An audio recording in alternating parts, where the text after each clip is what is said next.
Good afternoon and welcome to episode 18 of AICO TV. I'm Alex Garmston. And I'm Holly Moore. And today we're back in the AICO studio for an action-packed episode. But firstly, I wanted to let you know about an event that's coming up this coming weekend. On Sunday, we are participating in Pedal the Borders with Adrenaline Sporting Events, raising money for the Lyndon Davis charity. We have 2 teams entering, four teams entering, 4 teams of 4 who are going to be cycling 100k, so that is 62 miles for a great cause. So please follow the link below to more information and find out ways how you can donate. But here's what's coming up on today's episode. First up, we're going to have a look at the benefits of radio frequency.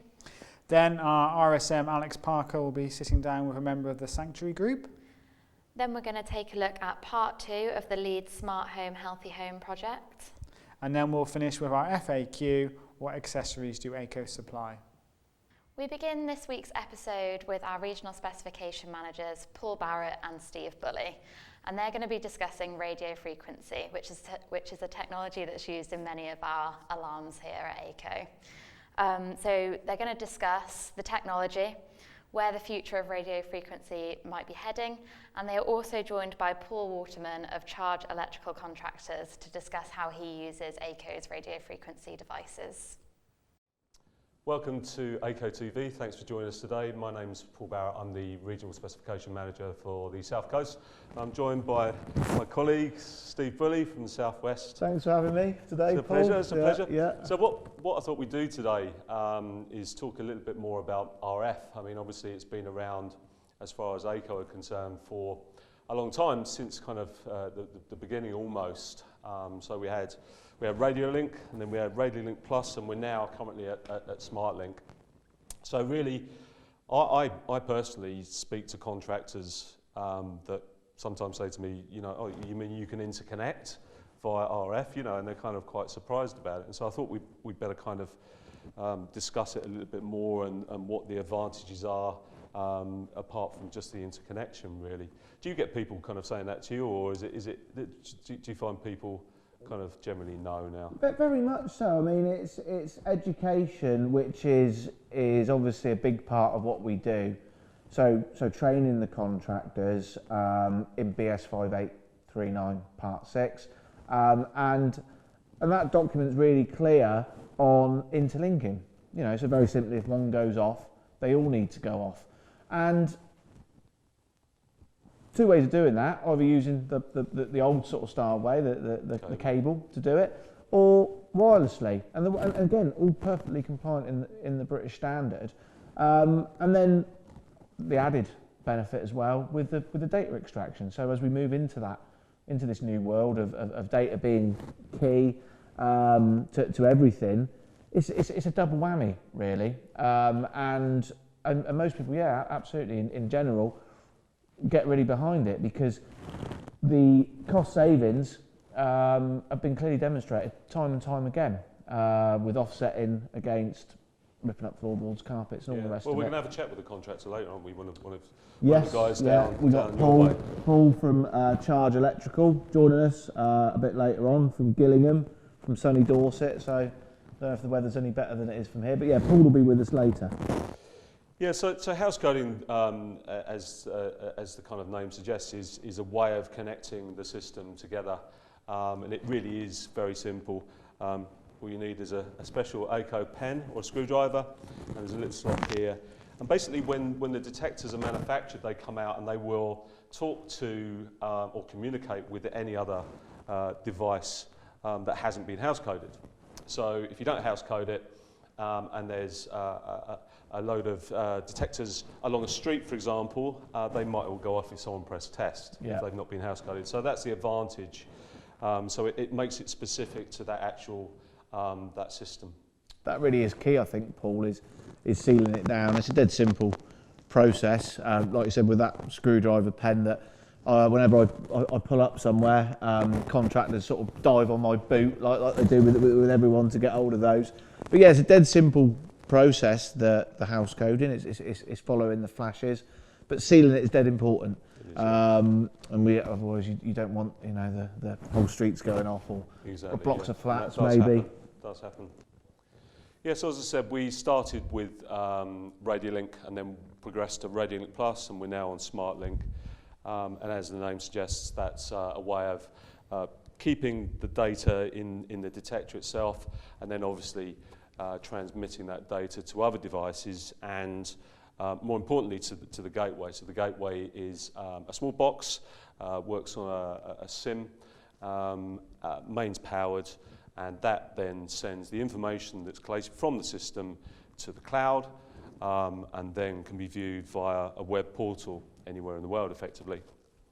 So what are your kind of experiences? I mean, obviously you've got a few guys down your neck of the woods fitting the gateway now, as I have, kind of trialling it. What are your kind of experiences? Well, absolutely. I mean, the RF really dominates the social housing market, specifically in the southwest, but that's nationally. We're seeing that nationally. And for me, it always comes back to those two very big benefits that you get with it. And the first one being you're saving time and money. We've proved time and time again, or it's been proved, that it saves time and money. For a social landlord as well, that comes into how quick they can turn a property around. So if they're going into a void property, they want to turn that around as quick as they can to get new people in there. And if they're going into a property with occupants in there, again, got a lot of conversations I've had, this has become really prevalent, especially during the pandemic, that people want to be in these properties for the minimum amount of time as possible for all concerned. And then the next benefit, again, is obviously the data extraction. And that's becoming more and more as we move into this data-driven world and all the benefits that brings, the RF is delivering that. And then moving forward, so at the moment it's the smoke and CO activations that we're getting, and all RF products that we do are compatible with the gateway. So you're getting all those notifications. And then moving forward, the RF technology that's contained within the environmental sensors and all the other things that we're coming out with moving forward. Huge benefits. Yeah, absolutely, and it's really just kind of making people aware of those benefits. I mean, the interconnection kind of was the main reason that we started in this direction, and now it's not a byproduct. It's obviously always going to be important, but it's really about the data. That's where we're going as a company, as we know, with the environmental sensors, all the kind of actionable insights that we're going to be getting from the data. It's going to make a real difference to social landlords and private landlords, I think. Yeah, and very much, again, it comes back to the educating the market. All specification business follows BS 5839 Part 6 2019, which again is very clear around interconnection. Doing that wirelessly, you're perfectly compliant within that British standard by doing so. And now it's time to bring in a special guest all the way from North Dorset. We've got Paul Waterman on the line via the miracles of modern technology. Paul is the proprietor of Charge Electrical Contractors based in Gillingham, North Dorset. How are you doing, Paul? Yeah, very well, Steve. How are you? Very well, thank you. What's the weather like down there? Have I brought the good weather up with me, or? No, a bit of rain, a lot of clouds. So not quite summer yet, is it? Yeah, it looks all right there. Looks nice and lush. Yeah. Thanks for coming on today, Paul. So tell us a bit about yourself, a bit about your business and what you do. Electrical contractor based in North Dorset. I've been an electrician for 13 years now. I used to work for a large contractor in Shaftesbury and recently gone out on my own. Back out on the tools, enjoying it. Things are going well, nice and busy. I can't complain. So hopefully it continues. That's good. Well, obviously it goes without saying, get hold of Paul if you're in North Dorset and you need an electrician. We'll post some details on the programme as well. But what we wanted to talk to you specifically about today, Paul, because I know that you use this a lot, is RF technology. So the modules, whether it be the battery detectors with the RF or whatever we do with RF in it. So just a few of your sort of experiences recently, because I know you've been doing quite a bit with it, haven't you, since you've been out? Yeah, that's it. Yeah, no. So most recently it would be off the back of the private rental sector carrying out a lot of EICRs, finding obviously during those inspections that quite often the smoke detectors either not there or not in date, or very much lacking in places. So off the back of that, looking to recommend that they upgrade, and obviously to the British standard. And really, the usefulness of the RF is that it makes installation a lot more straightforward. Quite often, especially with tenants and landlords, is that there's disruption to like flooring, carpets, etc. It makes the whole installation process a lot easier. In the same breath, really, as a contractor, in a lot of scenarios, it can save us time and speed the whole process up, which in turn really saves money for the customer. Off the back of that, there's no real excuse to not upgrade and improve the detection in their properties. So very useful. Yeah, fantastic. I mean, you make some really good points. I suppose Paul covers just up the coast from us in sort of Brighton, so in that area. And I suppose it's a similar kind of conversation you're having with your. It is all over. Yeah, I mean, if you the kind of what people think when they're buying a detector is I've got to buy that module as well as the detector, and therefore they're thinking, well, it's almost double the price. But actually, if you're doing a retrofit, by the time you start fitting some trunking or you're having to fish it through, whatever it is, it just makes it much more simple, as you just pointed out. And the other really massive benefit to this, as you know, is the data. So all of these detectors have quite a bit of data retained in them now, and if you're going to be cabling them, then you're not going to get all of that information passed to possibly the gateway and then the cloud, for example. And as you know, where we're going as a company is connected homes. So the gateway is, as it suggests, a way of transmitting all that information through to the cloud web portal and to the customer. And we're going down the route of sensors next. I'm sure Steve's told you all about that. So yeah, there's lots of kind of good reasons to be using RF. I mean, are there any kind of specific situations where you can think, well, it's actually saved a lot of time, or you've utilised it in a different way? Not particularly. I mean, generally, I would definitely say it is. It's very favourable with minimising disruption. I found in especially recent weeks. One last week had laminate flooring upstairs. It was just a no-go to cabling it. It's and the resident wasn't particularly worried, but I knew speaking with the landlord, he didn't want any flooring coming up, which is understandable. And that from that point of view, as well, he was looking to upgrade to the British standards, so going to an LD2 grade D1 system. So he was open and keen to get on board with that. Some landlords are less so, but more it's easy to justify when the installation process and the costs are cut further with using the RF. That's very much the main benefit for me using it.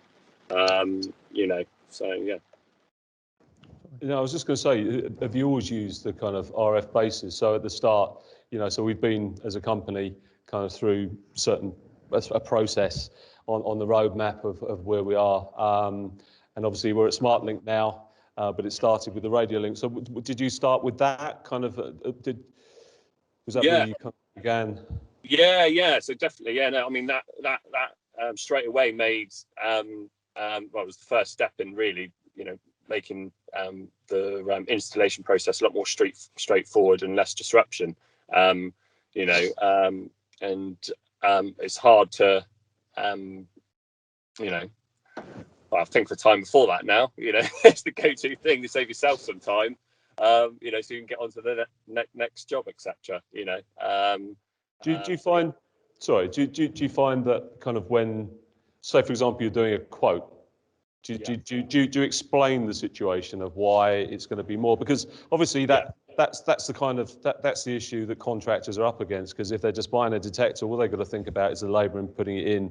But actually, parts are going to cost more. So I'm just interested in what you would do. Would you give them a quote for both, or what would be? I have done in the past. Yeah, don't get me wrong. There is some installations where going back to the private rental market. Unfortunately, sometimes, price is driven down and they want it as, not speaking about any of my clients, but, some of them like it, they like it they like the job done as cheap as possible, but then that without compromising, obviously, safety and what we would recommend, sometimes we would, look to cable it and they're not fussed, if the floors have to come up. It is sometimes directed, obviously, I suppose predominantly through the client and what they want. If you've got a first fix, second fix, then that's a different argument, a more difficult kind of argument to have, because you're going to get your cable in first of all, so there's not going to be any disruption to the people in there or the decoration. But the kind of flip side of that is the data kind of that's retained in the detectors. It's kind of, and that's the reason we're doing this, really, just to make people aware that firstly, the good points about kind of connecting. So interconnecting is key. You've got to do that so the person can obviously hear the alarm if it goes off. But also, the amount of data that you can get from it. So, and it kind of what you were saying then, Paul, how it kind of backs up what we've looked at nationally, and we've looked at costings and things, and how it is more cost effective on retrofits with installing the modules because of those things that you touched on, like the mess and disruption and time, and so on and so forth. So, have you done the expert installer course with Steve? Many times. Yeah, very good as well. Very well delivered, Steve. 5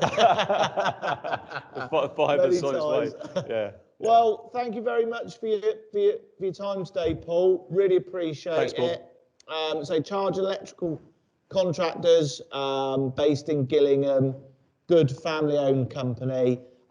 Just as a sort of side thing, Paul's best mate plays for Weymouth. He's a bit of a Terrors legend. So Weymouth Football Club. Ben Thompson, is he gonna stay on next season, Paul, or? Oh, I can't reveal. You can't reveal. He's a bit of a warrior. He's a good lad. So, really appreciate your time today, Paul. Yeah, thanks, Paul. Thank you very much for having me. And on. Back in Dorset soon, hopefully. So thanks to my colleague Steve Bulley, and thanks for joining us today. As always, if you've got any queries or questions, please just go to your regional specification manager or look online. Thanks very much. So thank you to Paul and Steve for guiding us through radio frequency, and thank you to Paul from Charge Electrical Contractors for joining us as well. We're going to go for a quick break and we're going to take a look at our SmartLINK gateway, so we'll see you afterwards.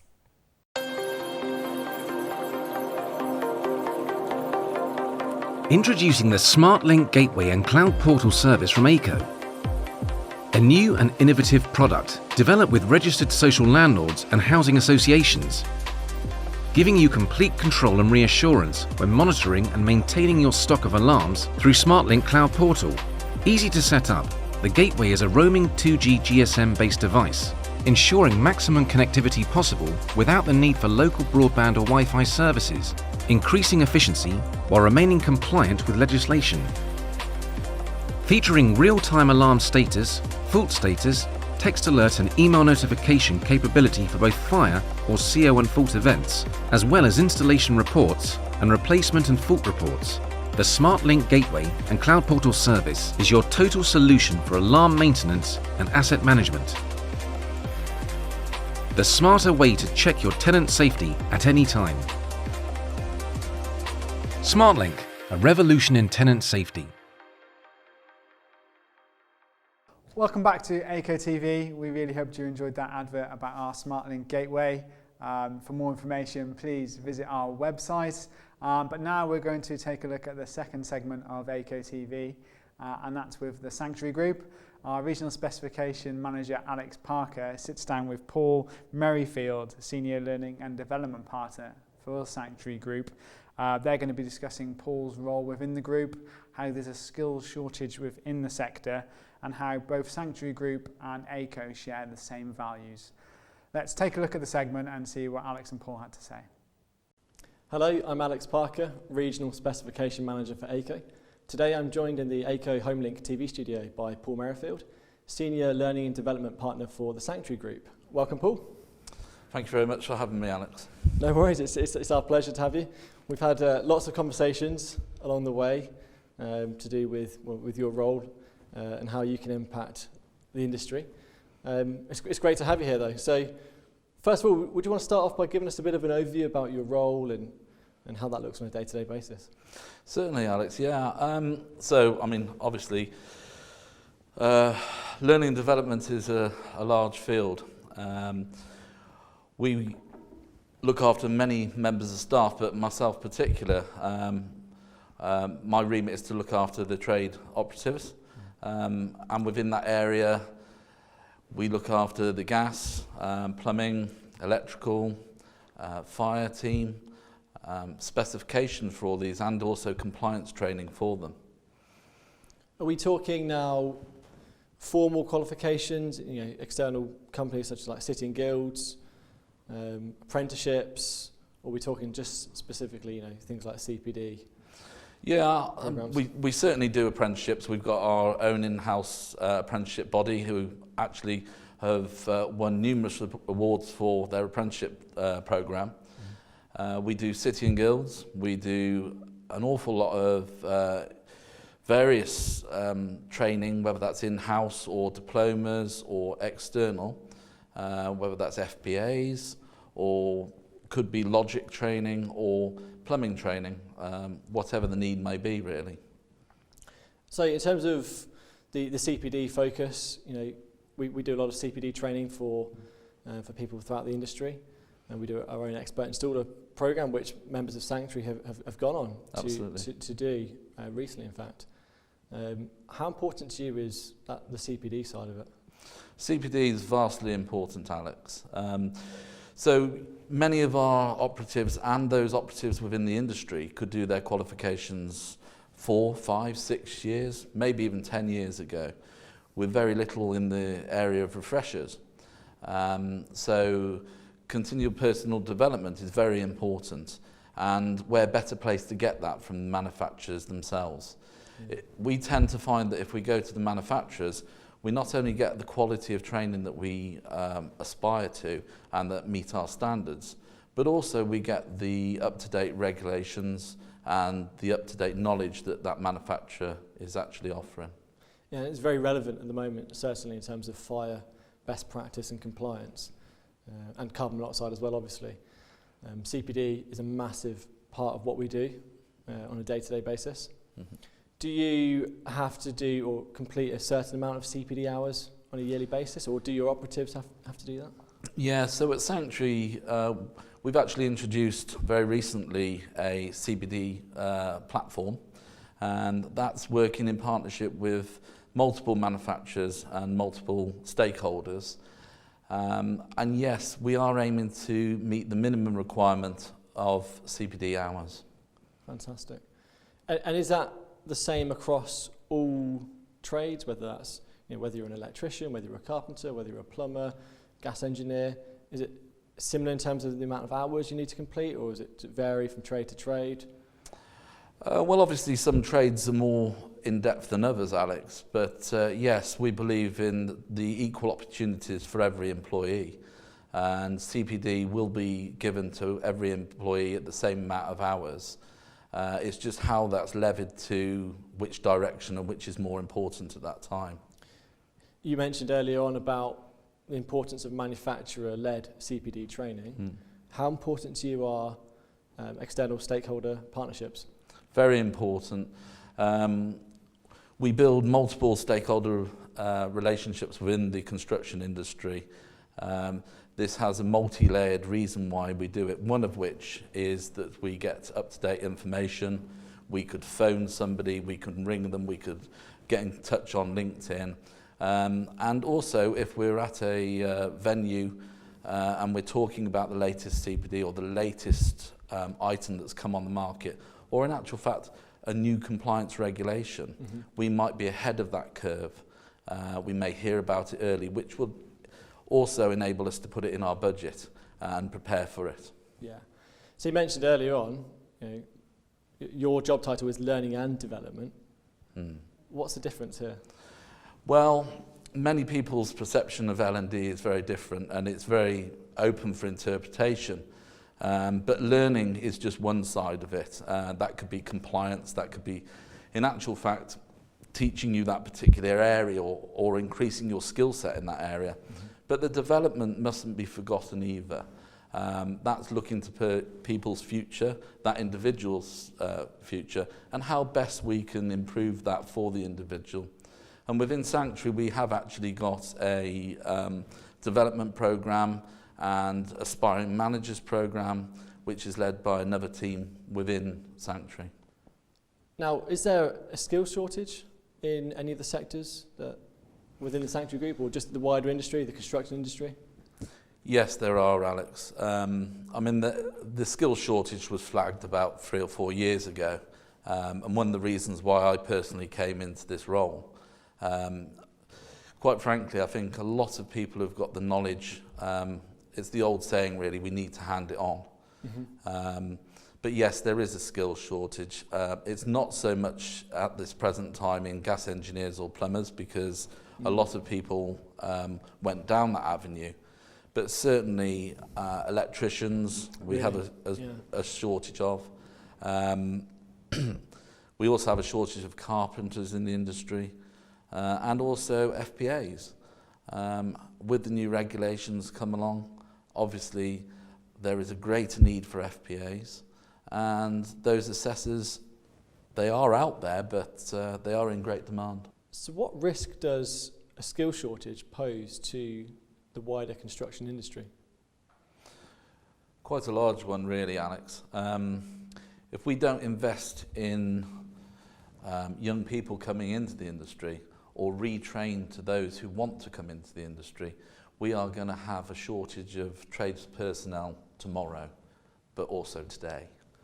The reason this will be is because we didn't actually act quick enough as an industry. The construction industry didn't act quick enough probably 4 years ago. Across the sector, we will see or could see a shortage in those skills, those skilled personnel, which would mean a delay in projects, which would mean possibility of even prices going up, because the demand for those trades would be driven up by wages. So the knock-on effect is possibly a great one. So why do you think there is such a big skill shortage, or lack of supply, if you like, of people in electrical roles, carpentry, within FPAs that you've just mentioned? Why is that? I think a lot of youngsters don't necessarily see it as the first choice. Or being on the tools? Being on the tools themselves. Obviously, there are multiple jobs within the construction industry, and some tend to look more attractive than others. And I think at this present time, we are doing an awful lot to change that. It will take time. There are various bodies that have brought in the new T-level, which will be brought into schools, and will make entry into the construction industry and more hands-on skills industries much more viable. But I think that needs to be recognised within many areas as well. Do you think there's a perception in society that perhaps those jobs are not as attractive or as lucrative or perhaps as well paying as other jobs within construction? I think possibly within young people. I think the feeling and voice I've heard is it's actually not perhaps recognised as well as at a professional level. Like a degree, for example. Like a degree. And, this is not the case at all. Many of trade operatives have to go through a 5-year apprenticeship in the olden days, 3 years training, And that level of training is at a high level. Sure. Within the gas industry, that's mathematics, algebra, chemistry. So, you know, the trade industry is not necessarily an easy industry, and I think it would be great if other parts of our industry recognise that, really. So how can we improve that uptake at a young age into these more hands-on roles, which are every bit, if not more, technical and rewarding as other jobs? Well, that's an interesting question, Alex. I mean, I always say that those people that are carrying the tools are building Great Britain. You know, we're building those houses, we're building those communities, and we're building those environments for people to live in. And I think it does need to be more attractive for everybody, not just young people. I recently helped with a programme for a gentleman who was training at a later point in life. So it's attractive at any stage of a life cycle. Yeah. And how can you, in your role as learning and development partner within the Sanctuary Group, how can you impact this change in a positive way? By educating those in the greater environment within industry, but not only that, giving full support to anybody that actually asks to go within it. There's always a way, there's always a route, and part of my role is to fully support that. Now, we've talked about how our values at AICO are very similar to the values of the Sanctuary Group, and I think that synergy helps, that external stakeholder partnership. Yeah. What are some of the main or core values that you have at the Sanctuary Group that help you in your job? Well, certainly things along the lines of teamwork, honesty, integrity, sustainability. I think they're very important values within any industry and within any company. And, you know, I think the teamwork one for me is one that's especially important. From every day, whatever I effectively touch, it's touched by a team. And it's the team that are around you that make the difference. We can't do this role or any role single-handedly. So, you know, the team is from the very top, from SMT, right the way across the spectrum to everybody who touches the project. Yeah. Teamwork, as you know, is one of our core values as well, one of our 6 core values. And our mission statement, we actually mention how our purpose is to deliver safer homes and communities. Now, what was the phrase you shared with me earlier about at Sanctuary, you're not just building homes?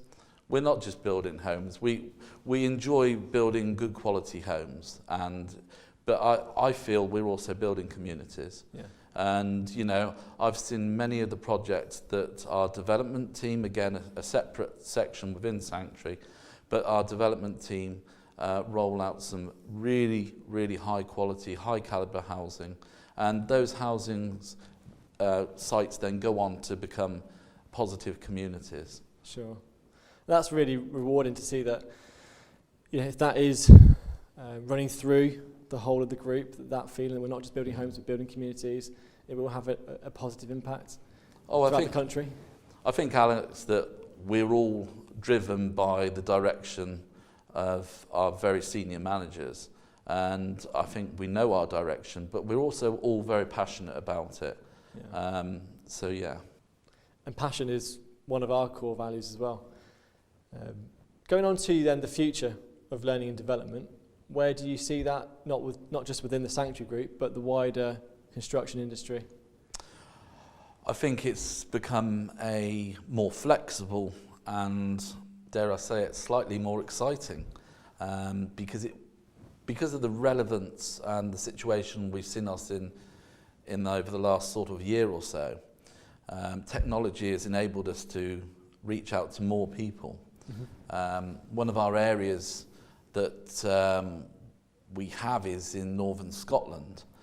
So obviously training in northern Scotland can be, it means a long journey.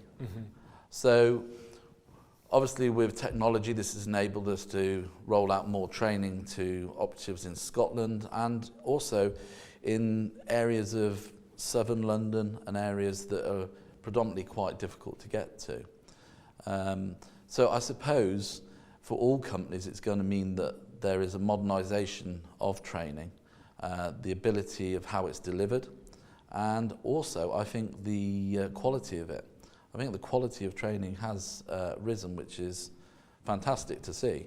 And as you talk about passion, I'm extremely passionate about learning and development and also making sure the quality is there.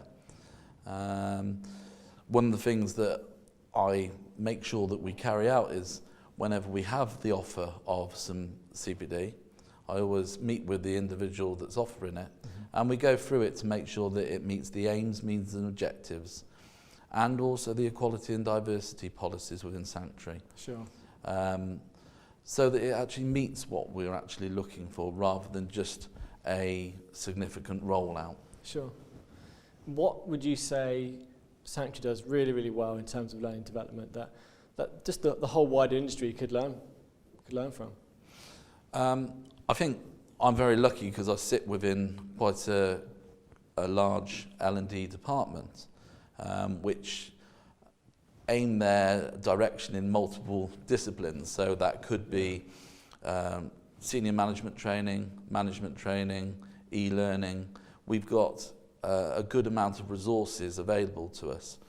And I think because we have those resources available to us, we can react quite quickly to changes as of what we've seen the last year. And I think that's probably one of the areas which we do very well. We react quite quickly to any situation that's called upon. Better utilising technology has been something we've all had to do over the last 12 to 18 months. Certainly, just talking to you today, Paul, where better than to use that to upskill your teams than within learning and development. I know we've only covered a snippet of the wider remit of learning and development today, but it's been really insightful. Thank you for sharing your insight into how it works within the Sanctuary Group. I'm sure we'll get you back in here again to cover more topics. In fact, I know we've got you coming in again to go through some more technical training. Again, from me, thank you very much for your time. Thank you very much. Cheers. It was great to hear from Paul Merrifield of Sanctuary Group there, talking to Alex Parker about their roles, about Sanctuary Group, and how it is uncanny that Sanctuary Group have the same values as AICO, and how important values are in an organisation to drive a business forward, and something to use as a guide to look forward and help support the rest of the team and business. But now we're going to go to another advert, which is the installer community. So see you again shortly.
Welcome back.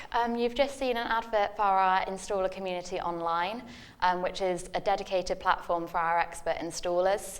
It's a place where expert installers can share their knowledge and earn rewards and prizes. We've got nearly 1,000 installers signed up so far, so if you do want some more information, please follow the link below. Now we're going to go to our third segment of today's show, which is part 2 of the Smart Home Healthy Home project with our National Sales Manager Daniel Little and Product Manager from HomeLINK Jordan Toulson. They're going to be joined by some special guests from Yorkshire Housing and Leeds City Council, and they're going to be talking about how to better utilise Internet of Things technology to better engage with residents and how to scale projects in the future. So this is part 2, so for it to make full sense, then please tune into last week's episode to watch part 1. So we'll go over and see how they end the discussion. So it'd be really interesting to hear your views on how we can utilise this technology to better engage with residents on issues within the housing stock. So again, I'll start with you, Dan, if that's okay.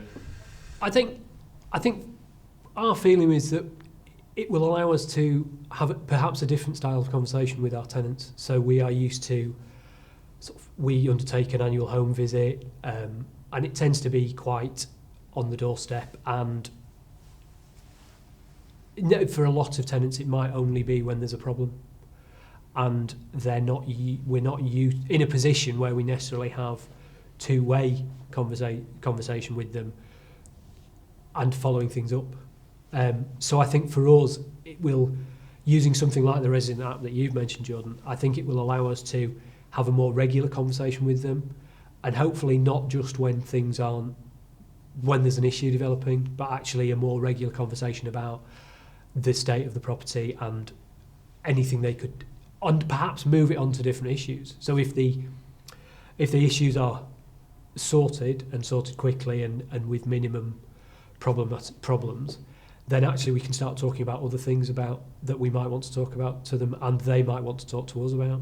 And I think where we would want to take it is actually more coming from them, so them instigating the conversation perhaps via the app, as opposed to it being a very, we only come and see you when there's something wrong. Yeah. I think that's it, isn't it? When you've got a problem, that's too late to be engaging. You want to be doing the proactive engagement and continually doing that before something becomes an issue. And I think that's really where the resident app can come in, Jordan. Yeah, absolutely. I think it's the power of the combined dashboard and resident app can really turn a negative interaction with a resident into a positive, because rather than a resident phoning and complaining about an issue, you can phone the resident and say, we've detected that you may have an issue, we'd like to come and fix it, before they've possibly even noticed that there is something going wrong. So it's a really powerful combination. And it'll totally change the dynamic of that conversation. When you show up on the door, you're having that conversation, there's nothing even wrong, and maybe nothing ever becomes wrong, and it totally changes the dynamic of that conversation with the resident. Yeah, Jess, so it'd be great to hear your views on how resident engagement can be improved by utilising technology. Yeah, I think for us, utilising smart home technology is helping us build that trust and transparency with our customers. So we're empowering them with the data. End of the day, this is their data.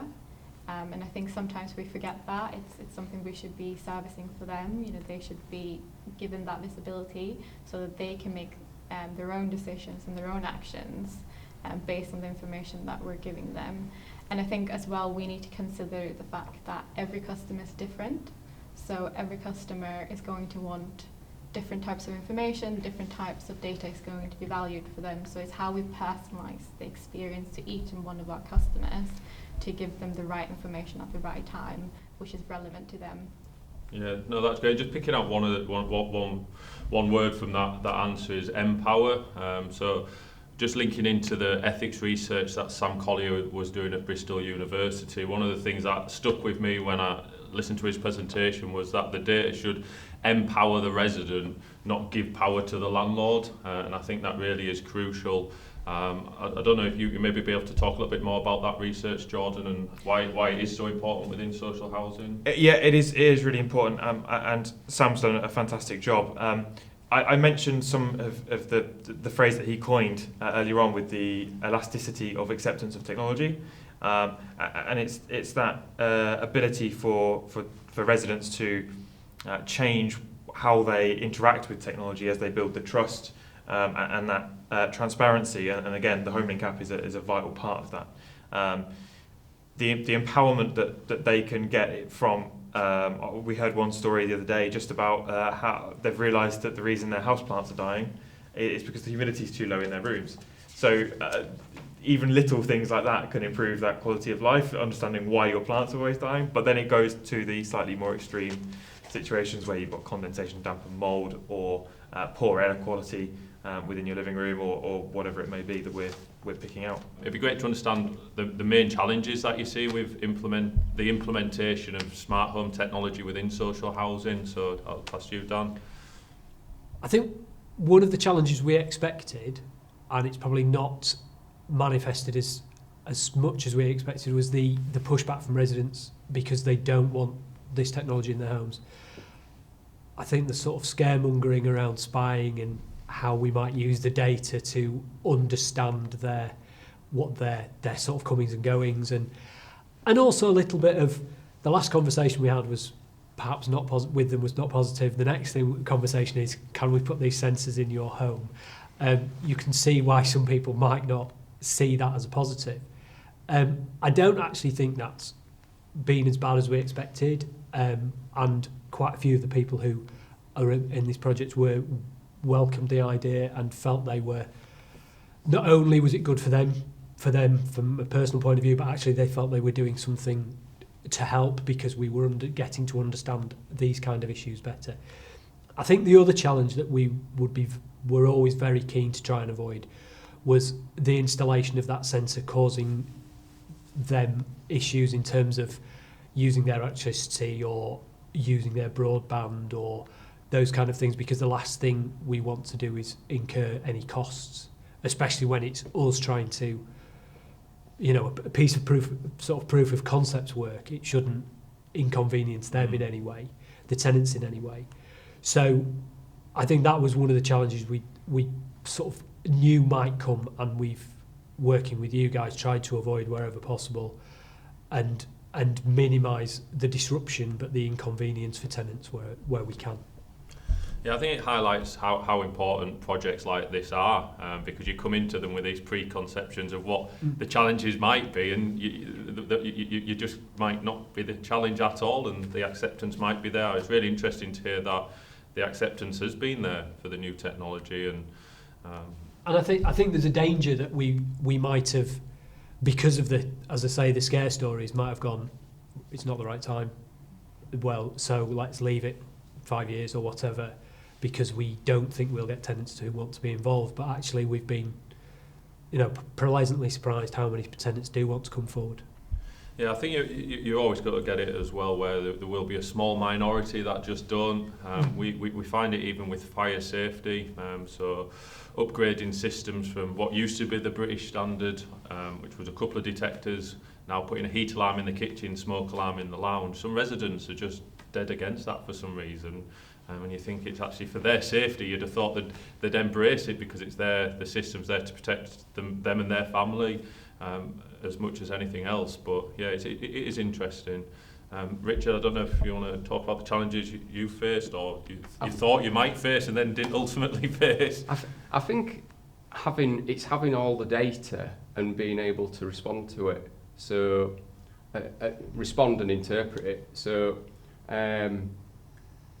when you find out that a property is being underheated or it's the air quality is poor, it's being able to work out a plan and actually roll out en masse. So the more properties that you get the sensors in, it's just creating a bigger challenge for us as an organisation. Have we got the right people to analyse and then find the right solution? So whether it's installation or changing the boiler, I think that's where the challenge comes in. Jess, is there anything you'd like to add? Yeah, I think for us one of the big challenges is that internal infrastructure. So it's both the task management process, so mapping that out, what are the lines of responsibility, who should be responding to this alert, who should be looking at that data, and getting that mapped out before you sort of start scaling up. Otherwise, it's not going to succeed. And I think on that as well, it's utilising the data correctly. So it's not creating more data islands internally. It's how do we pull all that data together? How do we integrate that data with data that we already have internally on our tenants? And how can we make the most out of that? And I think that's a really big challenge for us at Yorkshire Housing. And I also think we get to the trials section quite easily, and we do the trials. But then maybe we need to be better at forward planning and budgeting for how we then scale that up in the future if the trials are successful. Yeah, just really to pick up on what we've kind of termed as process mapping, I suppose, where you are collecting this additional data and it's being fed into an organisation. And the challenge is then what do you do with that data? Because if it goes nowhere, the return on investment's not there. So we spent a lot of time at AICO, HomeLINK, kind of like mapping this out, saying we've got, even on the fire and CO, there's quite a lot to even consider there. Where does that notification go? Not only where does it go, but what do they do with that information? And then you've got in and out of hours, and that's getting more complex now. We've got all the insights coming through the HomeLINK dashboard. It's a huge piece of work to plan all that out, and you'll only really see a true return on investment from the technology if every single element of that decision tree is being planned out. I don't know if you've had much involvement with process mapping, John, or if you'd like to talk any. Yeah, I think what you've just underlined what you've already said. It is absolutely vital that all the data that we're collecting and the analysis and insight that we can gain from that data is actually then funneled to the right person at the right time. Condensation, damp and mould, you don't need to know about right now. Carbon monoxide alarm going off, you do. And it's defining that difference between different notifications and alerts, but also identifying who it is within an organisation that needs to receive that. And picking up on what Dan said earlier as well about the acceptance of the technology by residents and that pushback. Another element of Sam Collier's research that he's completed recently is the fact that was interesting is the fact that actually the elderly generation, who are your sort of stereotypical people who would push back most, are actually the least likely to push back, because they can see once the benefits are explained to them, they want to be around for the lives of their grandchildren, to experience their retirement for as long as they possibly can, so they want to stay fit and healthy. And anything that is going to help them do that, they are willing to give it a go, basically. And that's been really interesting to see. And from the volunteers that we have within the Leeds project, that tells as well that leaning towards a slightly older resident is there in the data as well. So far we've spoke about the landscape, the benefits that the technology can bring, and also the challenges that we need to overcome. Next, it'd be great just to talk a little bit about how we go from where we are to actually scaling this technology. How do we get it from being a project of 200, 300 homes to actually be 54,000 homes? How do you see that unfolding, Dan? I think the key sort of mountain we need to climb in that is what you touched on about what do you do with that data? How do you and bringing that into then the way we work, and that will bring another challenge, which is we'll actually have sort of dual working, where we'll have some properties with sensors, where we're working in a very proactive way. Whereas we'll still have the other houses where we don't have sensors, and where we're still operating in the older, more reactive manner. So I think it's understanding how you do that sensibly, and it might be we prioritise areas of the city so that you have certain estates are all working in the proactive way, so that you know exactly if you're going to this house, there's more data on it, whereas if you're going to another house on the other side of the city, you perhaps know there isn't. So I think also the approach that you've adopted with regard to voids is possibly the best way to achieve it, because I think it's so much easier to do it when you're already in there doing something else. Yeah. And it's reducing the impact on the tenant because you're not trying to get in at a separate point, but you're also, making it part of a process that already exists. Perfect. And Yorkshire Housing? Yeah, I think voids is a great example of the best timing to get in there. I think it'd be looking at our other cyclical and planned maintenance opportunities. So next time kitchen or bathroom refurbishment's happening, we could probably roll out the sensors at that stage. And on top of that, I guess it's seeing the impact of the change that's happening associated with the sensor going in. So what is the impact of a new kitchen, I guess, and possibly the having the property replastered at the same time. You've got higher moisture levels in there. You can start to analyse and see the impact of it straight after the sensor's been installed. Yeah, within social housing, there's plenty of different programmes of work you could really utilise. You could definitely do a planned programme where it's specifically putting in the sensors, but that is an additional visit to the property. I suppose it's how we integrate that into work you're already doing. So major work, so you've got your voids, your kitchen and bathroom upgrades. But with the sensors being as easy to install as they are, you could then start to look at it as your periodic inspection. Could your electrician who's doing your 5-year safety test install them while he's at that property? Because you've not got that cost associated with visiting, because he's got to be there anyway. And through something like that, with all properties having electricity, you would actually visit every single property, typically within 5 years. Most properties are now on a 5-year cycle. So that would address existing properties. It'd be great just to talk just briefly about Derry Hill. I know you're putting a lot of new technology into a new build site, which again would make total sense because you're building the property. Why not make this technology part of the fabric of that building? Yeah, it's over 100 unit scheme that we're developing, and we're looking at the AICO HomeLINK system as part of the new scheme. The other part of this is that we're looking at modern methods of construction as well, and rolling out manufactured panelised system that's then assembled on site. And what we've realised is that with the sensors we can do an as-built analysis and see how those modern methods built homes compare with the traditional homes. So we're quite excited to cover off both aspects. You know, you've got innovation in technology, both the sensors and the technology of how the homes are being built. Yeah, I think this is a really exciting project, Richard, and we've spoke already. I think we should do a side episode on that, because we'd be able to look at how using the data from the environmental sensors to assess different types of insulation and construction technologies and what the differences actually are when the property is built in Yorkshire somewhere. So yeah, really exciting. Just linking back to scaling this technology, Jess, do you have anything you'd like to add? Yeah, I think we've spoken a lot on sort of getting the sensors into the property, but I think there's also a lot of internal work that needs to be done. So going back to that landscape, it's having a robust needs assessment. So what are our business objectives? What are we trying to achieve? Selecting sensors that are going to help us achieve those goals. And then it's about trialling those sensors, getting sort of the evidence base, so any sort of internal blockers, you can sort of show them the data, you can show them the evidence for why we're doing this.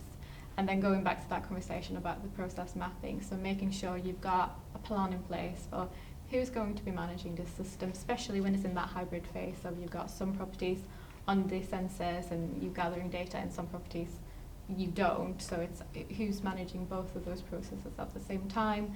And again, whose budget is this coming from, who's responsible, what department do these sensors and dashboards actually sit with. And I think that's important to map out before you try and scale up.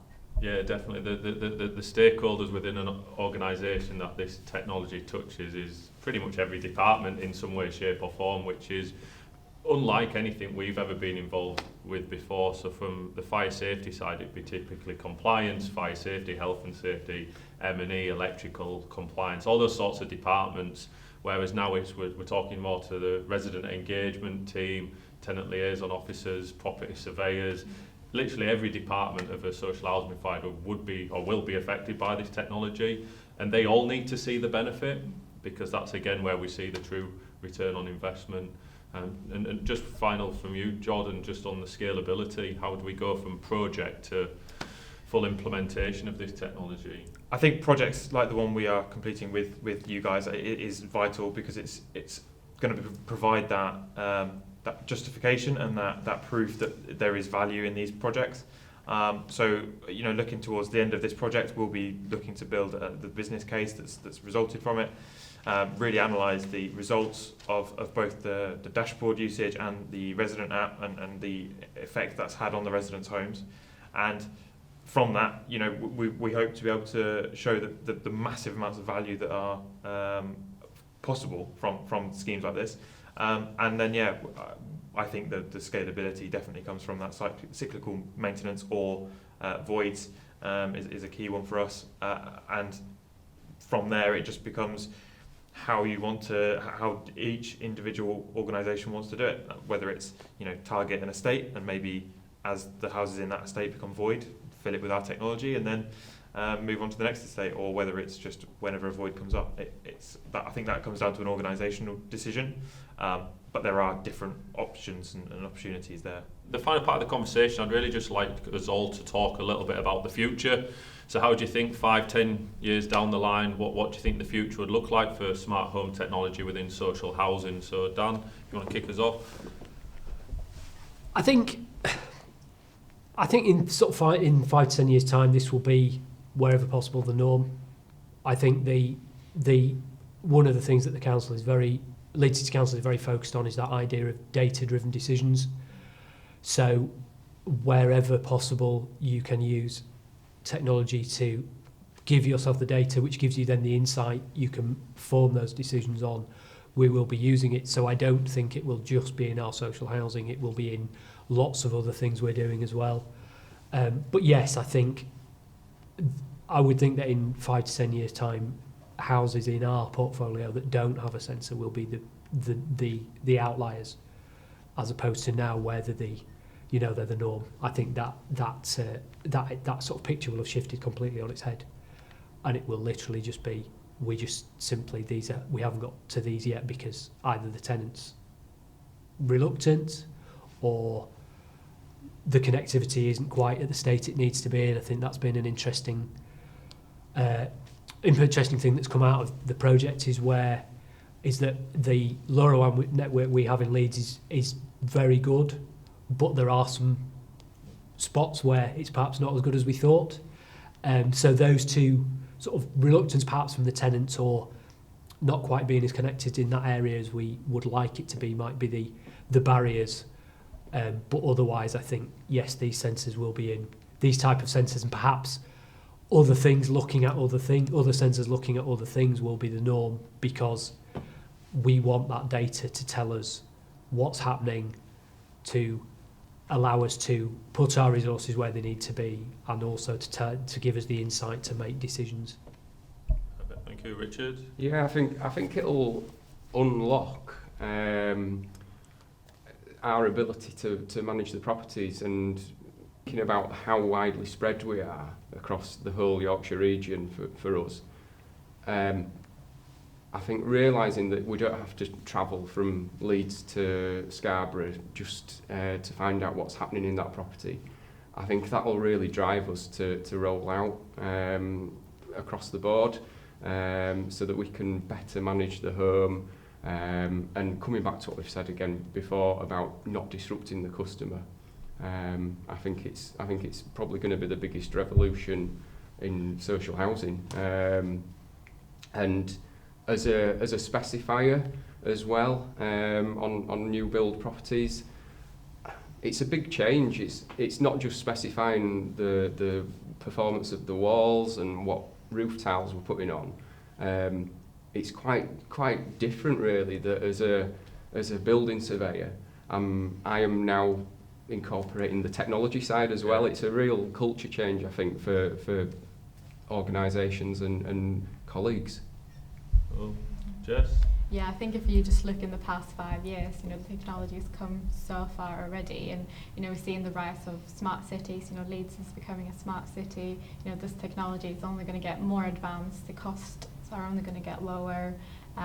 This is going to become the norm. is already crucial to be a data-driven organisation, and this is just taking us that step further and on the next level. And I would imagine in 5 years' time we're going to have digital twins of all of our assets, and this is just the first step of that journey. So yeah, it's not disappearing, it's only going to get more and more common. Yeah, cool. Jordan? Yeah, absolutely. I definitely echo what was already been said. I think it's really exciting that the fact that we've got this technology going into social homes is really exciting already, because it's technology that most consumers don't already have. So that's a really big opportunity to really boost what can be done in these homes. But from a bigger picture, even bigger picture than the next 10 years, the net zero kind of conversation as well, this is going to massively drive that.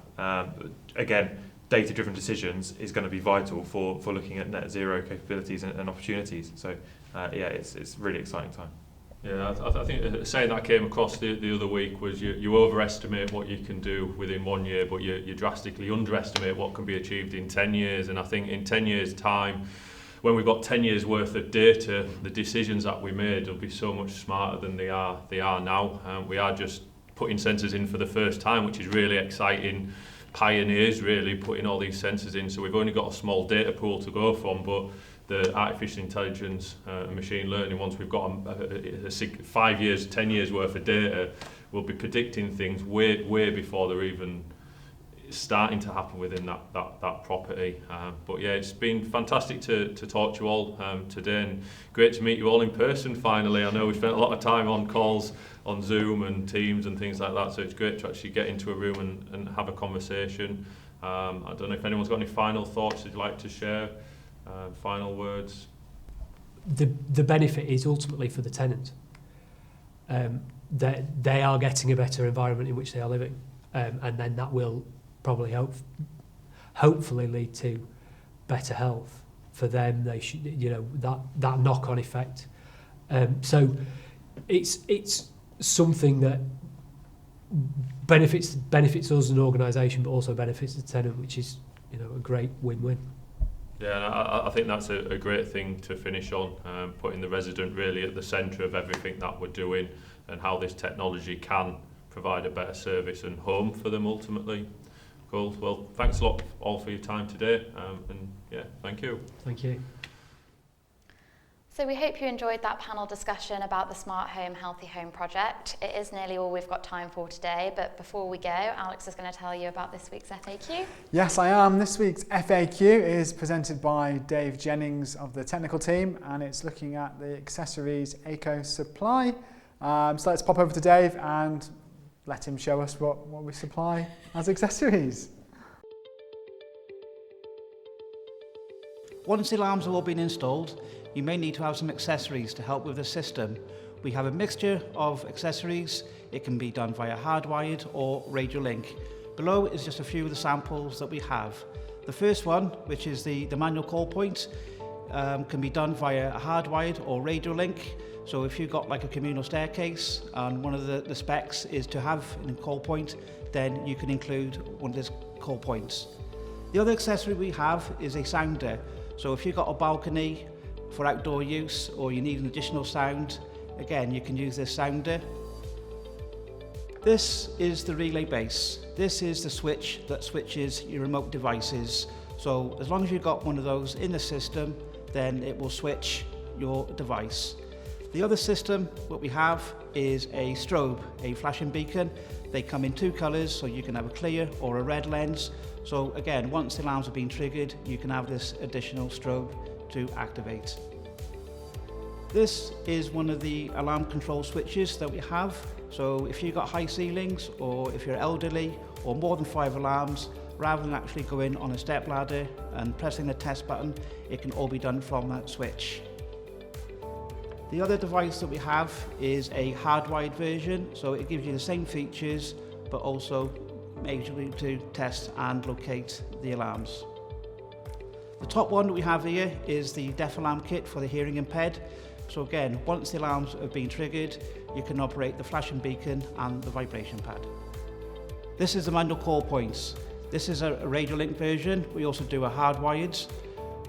When this is fitted and somebody sees a fire or sees some smoke, they can operate this call point all you'd need to do is to lift up the lid, operate the trigger, put the alarm back down, and the alarms will all sound. Once the alarms have been activated, you may need to switch another device.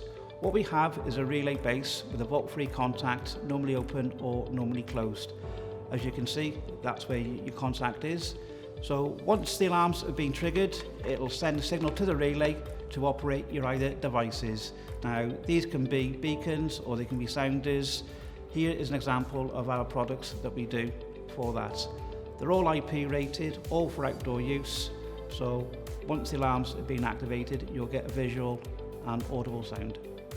The alarm control switches that we do is a hardwired version. This one will give you the test, so you can test the system, make sure all the alarms are all sounding. You've also got the locate feature, so when you do get an activation, you can press the locate and it will silence the whole system, but it will just leave you with that one alarm sounding. If it is a nuisance, then you can just press the silence button, which will silence that alarm for 10 minutes. The other version that we do is RF, which is the radio frequency. This one will give you the same options, but it's just the appearance that's different. The other accessory you can also use is a deaf alarm kit for the hard of hearing. What you will have is a strobe and a vibration pad. This can be fitted near the bed, so when the alarm gets triggered, it will activate this device.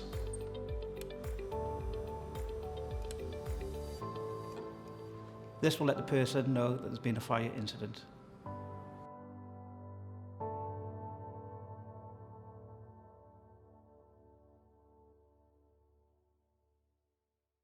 It was great to see the endless list of accessories we supply at AICO, and thanks to Dave Jennings for presenting that to us. For more information about our products and the accessories, please visit our website under our product range. But that's all we've got time for this week, unfortunately. So please don't forget to follow us on social media. The icons will be on the screen now. And don't forget to subscribe to our YouTube channel. Holly, is there anything else we need to cover? I think that's everything. That's Alex, everything. Thank you. You're welcome. Thank you for watching AICO TV, and we hope to see you again soon.